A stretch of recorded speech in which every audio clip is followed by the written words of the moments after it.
जंगल में पेड़ पर था एक कौओं का घोंसला। वो सारा दिन जंगल में घूमते फिरते रंग बिरंगे फल खाते और जैसे ही शाम होती वो वापस अपने घोंसलों में आ जाते। सुबह काफी हो गई है, चलें आज अमरूदों के बाग की तरफ चलते हैं। लेकिन कौवी आज कुछ ठीक नहीं थी। नहीं, आज मेरी तबीयत कुछ ठीक नहीं है। तुम अकेले ही चले जाओ और जो कुछ खाओ मेरे लिए घोंसले में ही ले आना। वो तो ठीक है, लेकिन अगर तुम साथ चलती तो ज़्यादा अच्छा था। मैंने कहा मेरी तबीयत ठीक नहीं, तुम जाते हो या? नहीं नहीं बेगम, मैं जा रहा हूँ, तुम लड़ क्यों रही हो? और फिर कौवा अकेला ही चला जाता है। कौवा सीधा अमरूदों के बाग की तरफ चला जाता है और सारा दिन घूम फिर के शाम होते ही अपने घोंसले की तरफ चल देता है। इतनी देर क्यों कर दी आने में? मैं अमरूदों के बाग की तरफ चला गया था। अमरूद बहुत ही मजे के थे, मैंने पेट भर कर खाए और तुम्हारे लिए भी लेकर आया हूँ। मैं बहुत बेचैनी से तुम्हारा इंतजार कर रही थी। एक खबर है तुम्हारे लिए। क्या क्या खबर है? मैंने 2 अंडे दिए हैं। पर तुम उदास क्यों हो? ये तो बहुत खुशी की बात है। हमारे घोंसले में 2 छोटे छोटे बच्चे आएंगे। तुम उनकी मम्मा होगी और मैं उनका पापा। नहीं, मैं ऐसा नहीं कर सकती। सारा दिन घोंसले में बैठा रहना पड़ेगा। अब तुम अंडों पर बैठोगे। मैं अंडों पर? क्या हो गया है तुम्हें? मेरा काम तुम्हारे लिए खाना लाना है और तुम्हारा काम इन अंडों की हिफाजत करना है। तुम चुप करते हो या नहीं? ऐसा नहीं होगा। मैं नहीं रह सकती सारा दिन घोंसले में। हाँ, अगर तुम भी नहीं बैठ सकते अंडों पर तो मैंने सारा दिन सोच कर एक उपाय निकाला है। क्या उपाय निकाला है तुमने? कहीं तुम इन अंडों को घोंसलों से गिराना तो नहीं चाहती? नहीं, इतनी भी नहीं मैं पत्थर दिल। बच्चे तो मुझे भी बहुत पसंद है। मसला सिर्फ अंडों पर बैठने का है, वो मैं नहीं कर सकती। फिर क्या उपाय सोचा है? यही कि तुम सारा दिन जंगल में उड़ते रहते हो। कहीं किसी पक्षी के घोंसले में अंडे ढूंढो। क्या कहना चाहती हो? साफ साफ बताओ मुझे। वो ये कि हम किसी पक्षी के अंडे घोंसले से उठा फेंकेंगे और अपने अंडे वहाँ पर रख देंगे। जब बच्चे अंडों से निकल आएंगे तो हम अपने बच्चों को ले आएंगे। ऐसे बच्चे भी मिल जाएंगे और मुझे अंडों पर भी बैठना नहीं पड़ेगा। मुझे तुम्हारी ये बात जरा भी अच्छी नहीं लगी। उससे क्या फर्क पड़ता है? मुझे ज्यादा अपनी का ना सुनाओ और जो कहा है वो करो, वरना अभी चली जाऊंगी अपनी मम्मी पापा के घर, तुम्हें और तुम्हारे इन अंडों को छोड़कर। नहीं, तुम ऐसा मत करना। तुम जैसा कहोगी मैं वैसे ही करने को तैयार हूँ। अगले दिन कौवा जंगल में एक ऊंची उड़ान लेता है, ये देखने के लिए कि किस किस पक्षी के घोंसले में अंडे पड़े हैं। काफ़ी उड़ान के बाद उसे एक पेड़ पर एक चिड़िया का घोंसला नज़र आता है। उस घोंसले में 2 अंडे पड़े होते हैं। वो बहुत ही खुश हो जाता है और जल्दी से अपने घोंसले में आता है। क्या बना? पास में ही एक पेड़ के ऊपर एक घोंसला है जिसमें 2 अंडे पड़े हैं और है भी हमारे अंडों की तरह ही सफ़ेद। किस पक्षी का घोंसला है वो? चिड़िया का घोंसला है वो। जल्दी करो तुम। चिड़िया मैंने अभी आम के पेड़ की तरफ जाते हुए देखी है। और फिर वो दोनों अपने अंडे उठाकर चिड़िया के घोंसले के पास आ जाते हैं और वो फिर जल्दी से चिड़िया के अंडे उठाकर नीचे फेंक देते हैं और उसके घोंसले में अपने अंडे रख देते हैं और जल्दी से वहाँ से चले जाते हैं। आज से मेरा बाहर जाना बिल्कुल बंद। मैं घोंसले में रहकर अपने प्यारे प्यारे अंडों की हिफाजत करूँगी। मुझे बहुत ही बेचैनी से इंतज़ार है अपने छोटे छोटे बच्चों का। हाँ ठीक है, आज से दाना मैं ही लाया करूँगा। और ऐसे ही चिड़िया को पता ही नहीं चलता कि चिड़िया के घोंसले में 2 कौवे के अंडे हैं। देखा मेरा कमाल, अब हम घूमे फिरेंगे, ऐश करेंगे और हमारे अंडों की हिफाजत करेगी वो मासूम चिड़िया। हाँ हाँ चलो, आज हम अमरूदों के बाग की तरफ इकट्ठे चलते हैं। और फिर ऐसे ही बेफिक्री से वो मौज मस्ती करते रहते हैं। उधर चिड़िया को बहुत ही बेचैनी से इंतज़ार था अपने बच्चों का अंडों से निकलने का। टाइम निकलता रहा और फिर आखिर वो दिन आ ही गया जिसका चिड़िया को इंतज़ार था। मुझे धीमी सी आवाज़ सुन रही है, शायद आज हमारे बच्चे अंडों से बाहर आने वाले हैं। वो दोनों बात कर ही रहे थे कि बच्चे अंडे तोड़कर बाहर आ जाते हैं और चिड़िया अपने बच्चों का कालू कौवे जैसा रंग देखकर डर जाती है। नहीं नहीं, ये मेरे बच्चे इतने काले क्यों हैं? क्या ये तो जैसे कौवे के बच्चे लग रहे हैं। नहीं, ये मेरे बच्चे नहीं हैं। ये मेरे साथ क्या हो गया? ये कैसे हुआ? मेरे बच्चे कहाँ चले गए? और वो रोने लगती है। तुम हौसला रखो, हकीकत ये है किसी कौवे ने हमारे अंडों की जगह अपने अंडे रख दिए हैं। भला कैसे कोई अपने अंडों के साथ ऐसे कर सकता है? हाँ, मैंने अपने दोस्तों से सुना है कौवे ऐसा कर लेते हैं। देखो कैसे ये मासूम बच्चे रो रहे हैं। तुम इनको अपने बच्चे समझकर ही दाना खिलाओ। और फिर चिड़िया उन बच्चों को प्यार से दाना खिलाती है। ओए होए, मेरे सोने सोने बच्चे निकल आए हैं अंडों से। अभी इनकी मम्मा को जाकर बताता हूँ। और कौवा जल्दी से अपने घोंसले की तरफ चलता है। बच्चे निकल आए हैं, हमारे बच्चे निकल आए हैं अंडों से। चिड़िया उनको दाना खिला रही थी।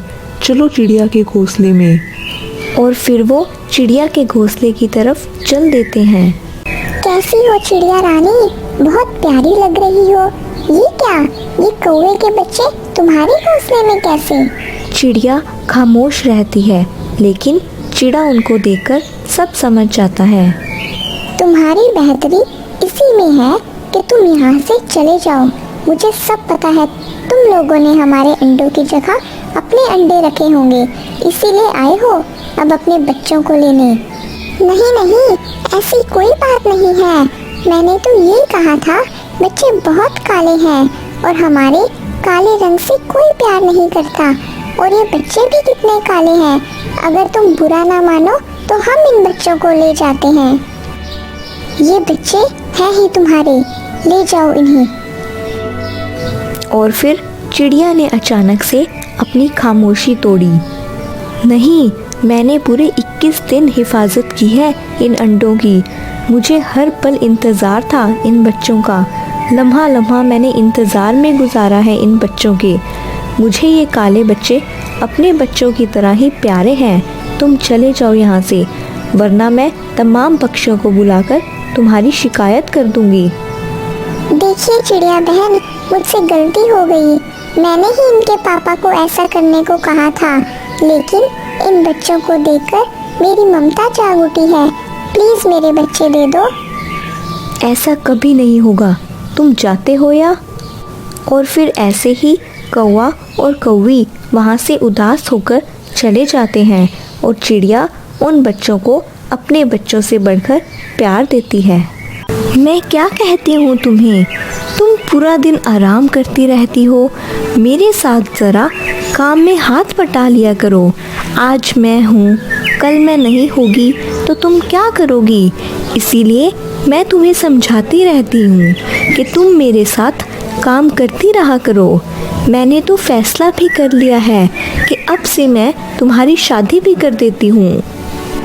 ठीक है मम्मा, मैं अब से आपके साथ काम में हाथ बटाया करूँगी। लेकिन मम्मा, मैं अभी से शादी नहीं करना चाहती हूँ। मेरी अभी उम्र ही क्या हुई है। बेटा, तुम्हारी शादी की उम्र हो गई है, इसीलिए मैं तुम्हें कह रही हूँ तुम अभी शादी कर लो, वरना बाद में अच्छे रिश्ते नहीं आते हैं, फिर उम्र भी निकल जाती है। ठीक है मम्मा, जैसे आप कहोगी मैं उसमें राजी हूँ। आपकी मर्जी, आप जैसे मर्जी कर लो। ठीक है बेटा, फिर मैं तुम्हारे लिए कोई अच्छा रिश्ता तलाश करती हूँ और तुम्हारी शादी कर देती हूँ। फिर अगले दिन टोनी चिड़िया के घर पर उनके मामा जी रिश्ता लेकर आ जाते हैं और टोनी चिड़िया से कहते हैं, अरे अरे आइए मामा जी, कैसे हैं आप लोग? अरे बेटा मानव, तुम बताओ तुम कैसे हो? चिड़िया आंटी, मैं बिल्कुल ठीक हूँ। आप लोग सुनाइए, आप कैसे हैं सब?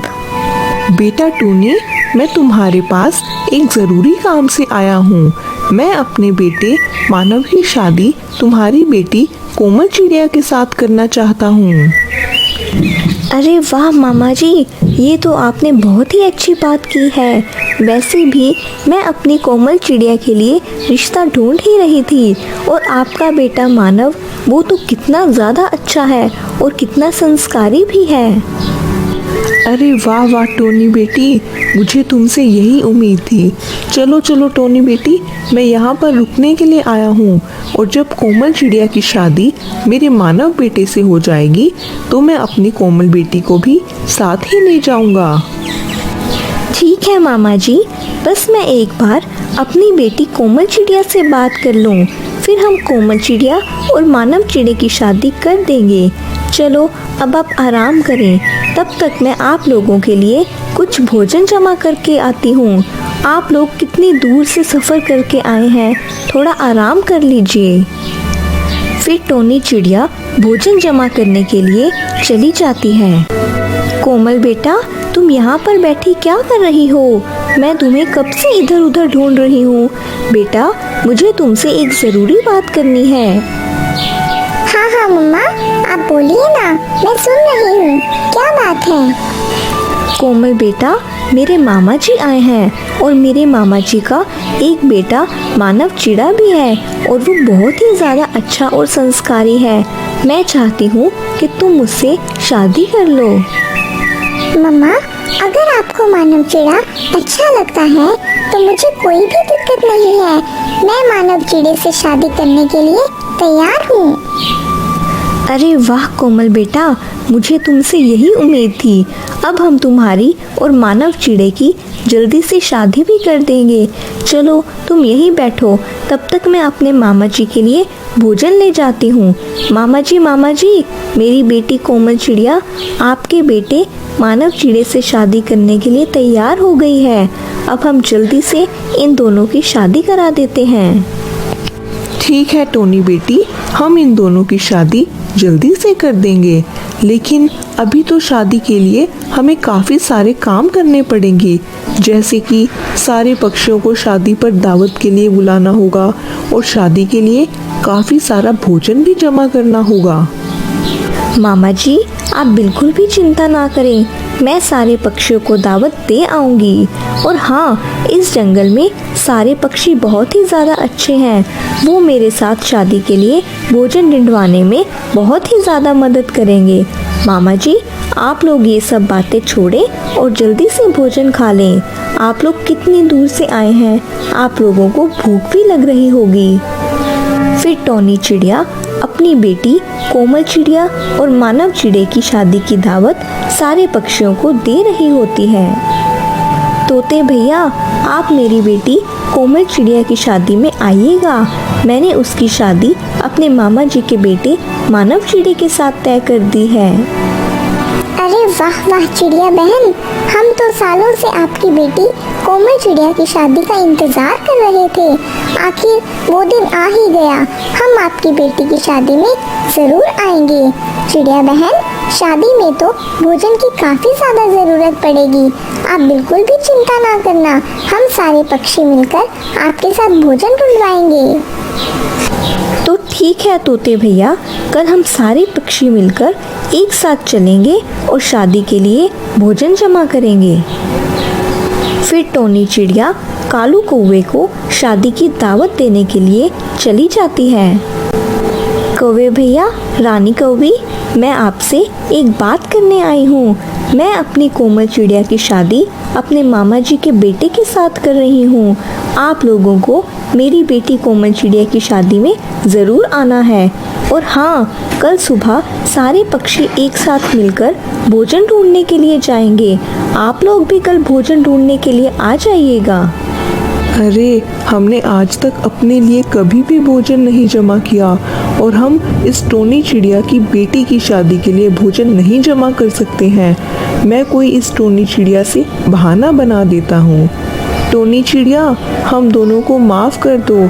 कल हम दोनों तुम्हारे साथ नहीं दाना जमा करने जा सकते। कल रानी की माँ ने हम दोनों की दावत रखी है, इसीलिए हम दोनों को वहाँ पर जाना पड़ेगा। कोई बात नहीं कौवे भैया, आप माफ़ी मत मांगिए, इसमें आपकी कोई गलती नहीं है। हम सारे पक्षी मिलकर भोजन जमा कर लेंगे। ठीक है, चलो अब मैं चलती हूँ। फिर टोनी चिड़िया वहाँ से चली जाती है। कालू, इस टोनी चिड़िया की बात सुनकर तो मेरे दिमाग में एक शैतानी आइडिया आ गया है। रानी, कब तुम्हारे दिमाग में शैतानी आइडिया नहीं आता है? हर वक्त तो तुम्हारे दिमाग में शैतानी आइडिया भरा ही होता है। अच्छा बताओ, क्या शैतानी आइडिया आया है तुम्हें? कालू, शादी के लिए सारे पक्षी बहुत सारा भोजन जमा करेंगे। अगर हम लोग शादी के दिन वो सारा भोजन चुरा लें तो हमारे मजे आ सकते हैं। रानी, ये क्या कह रही हो? अगर हमने शादी के दिन वो सारा भोजन चोरी कर लिया तो इस तरह वो बेचारी टोनी चिड़िया की तो इज्जत खाक में मिल जाएगी। अरे मेरे भोले कालू, मैं यही तो चाहती हूँ कि उस टोनी चिड़िया की इज्जत खाक में मिला दूँ। वो हर जगह आपको बुरा बनाती है। अब देखो, शादी के दिन मैं उसको कैसे नीचा दिखाती हूँ। देख लो रानी, बाद में पकड़े जाने के बाद मुझे मत कहना कि इसमें सारा कसूर मेरा है। अरे कालू, नहीं कहूँगी तुम्हें कुछ। बस जैसे जैसे मैं तुम्हें कहूँ वैसे ही करते जाना और फिर हम सारा भोजन उस दिन चुरा लेंगे। फिर रानी कौवी अपना आइडिया उस कालू कौवे को बताने लगती है। अगले दिन सारे पक्षी बहुत ही मेहनत कर कर शादी के लिए भोजन ढूंढने लगते हैं और आखिर शाम होने तक वो सारे पक्षी काफ़ी सारा भोजन इकट्ठा कर लेते हैं। अरे वाह टोनी बेटा, ये तुम्हारे जंगल के सारे पक्षी तो बहुत ही ज़्यादा अच्छे हैं। देखो, एक दिन में इन सारे पक्षियों ने शादी के लिए कितना सारा भोजन इकट्ठा कर लिया है। मामा जी, अब शादी के लिए सारे इंतज़ाम हो चुके हैं। अब हम कोमल चिड़िया और मानव चिड़े की शादी कल कर देंगे। चलो सारे पक्षियों, अब तुम लोग बहुत ही ज़्यादा थक गए होगे। अब तुम लोग अपने घोंसले में जाकर आराम कर लो और कल मेरी बेटी कोमल चिड़िया की शादी में आ जाना। फिर सारे पक्षी अपने अपने घोंसलों में जाकर आराम करने लगते हैं। फिर अगले दिन का सूरज निकल जाता है। सारे पक्षी शादी में आ जाते हैं और उस दिन तो काफ़ी ज़्यादा धूम धड़क्का हो रहा होता है। सारे पक्षी भी बहुत ही ज़्यादा खुश होते हैं। कुछ देर में उस कोमल चिड़िया की शादी मानव चिड़े के साथ हो जाती है। कोमल चिड़िया बहुत ही ज़्यादा खुश हो जाती है। अरे चिड़िया बहन, मैं ज़रा अपने घोंसले में अंडों को देखकर आता हूँ। तब तक आप लोग मज़ा करो। ठीक है तोते भैया, पर जल्दी आ जाइएगा, अब बस भोजन लगने ही वाला है। इतना कहकर वो तोता अपने घोंसले में चला जाता है। कालू, अब भोजन लगने ही वाला है। भोजन लगे इससे पहले हमें सारा भोजन चुरा लेना चाहिए। चलो, जैसे मैंने तुम्हें कहा था वैसे करो जाकर। फिर कालू कौवा प्लान के मुताबिक सारे पक्षियों के पास आता है और वहाँ पर बेहोश होने का नाटक करने लगता है। अरे अरे, देखो देखो, इस कालू कौवे को क्या हो रहा है? ये ऐसे ज़मीन पर क्यों लेट गया है? अरे अरे कौवे भैया, आपको क्या हो रहा है? अभी तो आप एकदम ठीक थे। अरे ये कालू कौवे को क्या हो रहा है? कोई तो देखो आके। सारे पक्षी उस कालू कौवे को देखने लगते हैं। तो इतने में वो रानी कौवी सारा भोजन लेकर वहाँ से भाग जाती है। जब रानी कौवी वो भोजन चोरी करके वहाँ से जा रही होती है तो वो तोता उसको देख लेता है। अरे अरे, ये रानी कौवी ये सारा भोजन लेकर कहाँ जा रही है? चलो चिड़िया बहन के पास जाता हूँ और उनसे ही पूछता हूँ। अरे चिड़िया बहन, मेरी तबीयत बहुत ही ज़्यादा खराब हो रही है, मैं अपने घर जा रहा हूँ। इतना कहकर वो कालू कौवा वहाँ से भाग जाता है। चिड़िया बहन, मैंने अभी देखा कि वो रानी कौवी सारा भोजन लेकर अपने घोंसले की तरफ जा रही थी। क्या वो भोजन आपने रानी कौवी को दे दिया है? अरे नहीं नहीं तोते भैया, मैंने तो उस रानी कौवे को कोई भोजन नहीं दिया है। अब समझ में आया कि वो कालू कौवा नाटक कर रहा था और पीछे से वो रानी कौवी सारा भोजन चुराकर भाग गई। अरे रानी कौवी, तुम लोग कभी भी नहीं सुधरोगे। तुम लोगों ने इस बार भी शादी में सारा भोजन चोरी कर लिया। चलो सारे पक्षियों, हम लोग ये सारा भोजन लेकर वापस चलते हैं। और हाँ, अब से तुम लोगों की यही सजा है कि तुम लोग इस शादी का भोजन नहीं खाओगे और भूखे ही रहोगे। फिर सारे पक्षी वहाँ से भोजन लेकर चले जाते हैं और कालू कौवा और रानी कौवी बहुत ही ज़्यादा शर्मिंदा हो जाते हैं और उस दिन भूखे ही रहते हैं। अगर आपको हमारी स्टोरी अच्छी लगी तो चैनल को सब्सक्राइब करना मत भूलिएगा।